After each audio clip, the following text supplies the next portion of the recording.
Any moment now. My friends, 'tis good to see you again.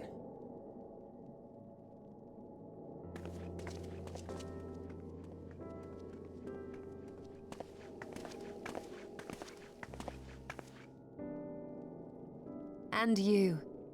I was worried that the cold wouldn't agree with you, but you're both looking quite well. You get used to it. It helps that there's no shortage of fuel and heaters like before. Glad to hear it. Have you been working in Garlemald all this time? We have. Though the worst is behind them, the people still have a long road ahead. With the nation in ruins and the leadership void yet to be filled, there remains a lack of direction, a pervasive sense of aimlessness and worry. Still, everyone wants to make things better. And we're here to help. A lot of Garleans wanted nothing to do with us, but they're starting to come round. Slowly, but surely.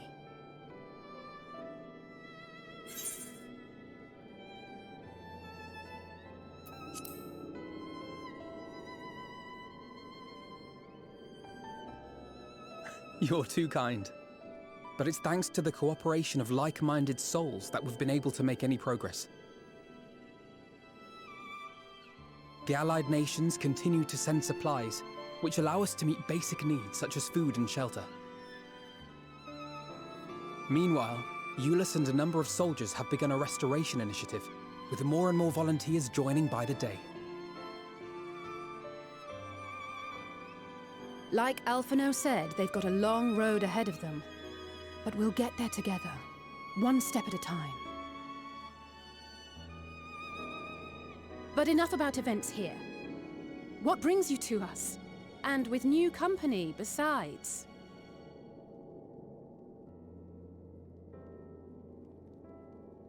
This may take rather a long time to explain, but bear with me.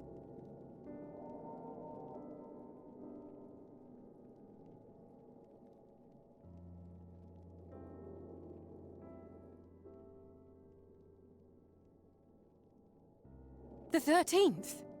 After traveling to the edge of existence, I thought you'd keep your escapades closer to home for a while. But I suppose there's no stopping you. Not that I'm one to talk, of course. The heart of an adventurer cannot be denied.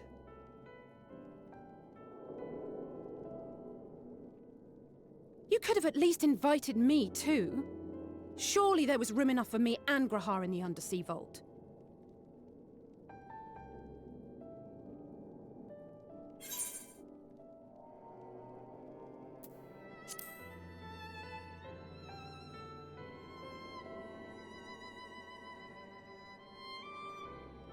Oh, it's fine. You can make it up to me on the next one.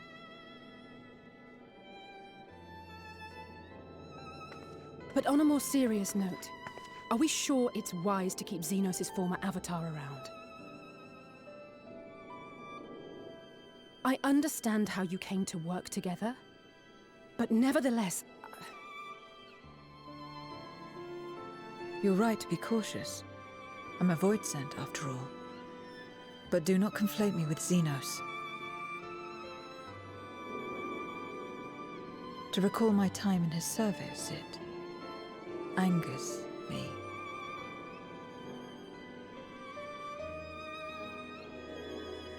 Is that so? I think we'll get along just fine, you and I.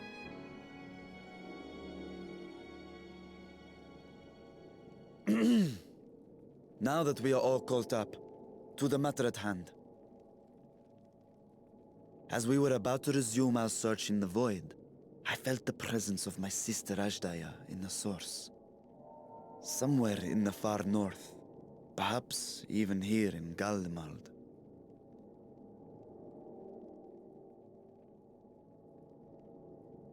If you have seen or heard anything out of the ordinary, I must know.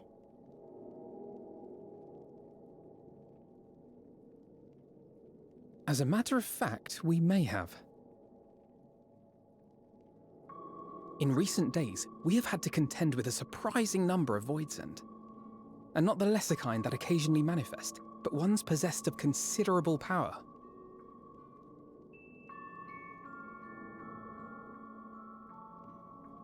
You think they might have been summoned? By whom?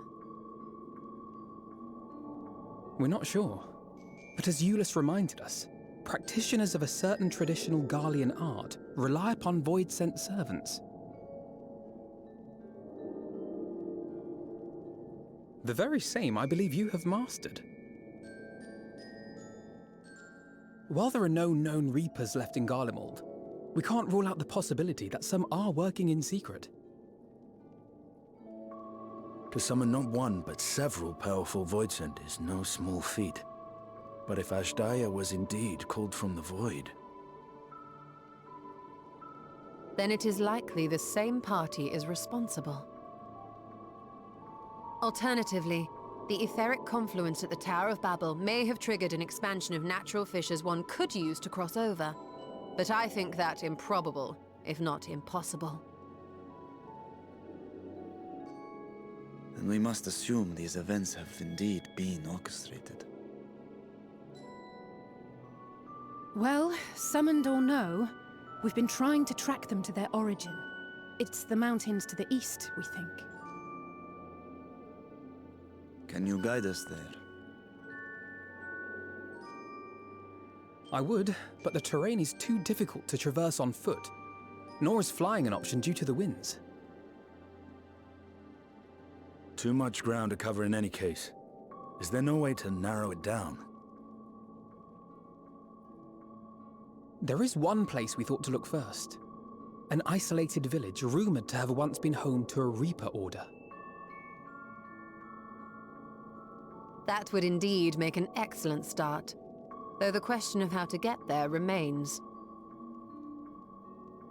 Euless may be of assistance. Let us return to Camp Broken Glass and consult him.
What was it you wished to talk about?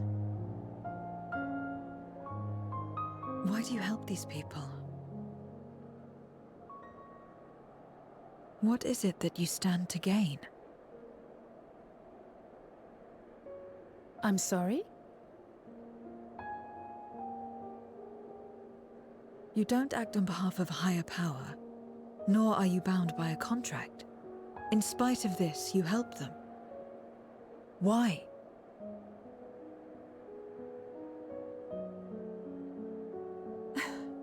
And there I thought it was something serious. I help them because I want to. Because it's the right thing to do. But what do you stand to gain? You didn't answer the question. Didn't I? I followed my heart. What I got out of it came after. Was there anything else? If not, let's keep moving. Right.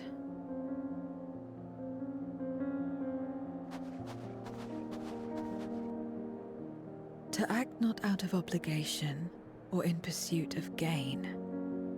To simply live. And they survive like this.